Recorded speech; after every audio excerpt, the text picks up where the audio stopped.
Practice করছি এবং করব সবার আগে বাংলাদেশ।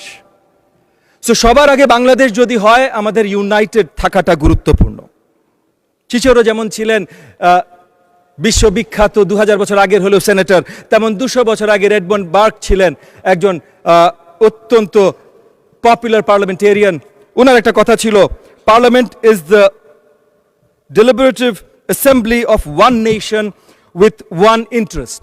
মানে আমরা সবাই একত্রিত, আমরা সবাই একে অপরের বিরোধী না, একে অপরের বিরোধী না। সুন্দর বাংলাদেশ গড়তে হলে সেভাবেই গড়তে হবে এবং সেই জায়গা থেকে আজকে আবারও কয়েকবার রিপিট করছি, কিন্তু আমাদের সংসদ নেতার নেতৃত্বে সবচেয়ে বড়ভাবে আমরা অনেক কিছু করেছি। আমি 30-40টা লিস্ট দিতে পারবো।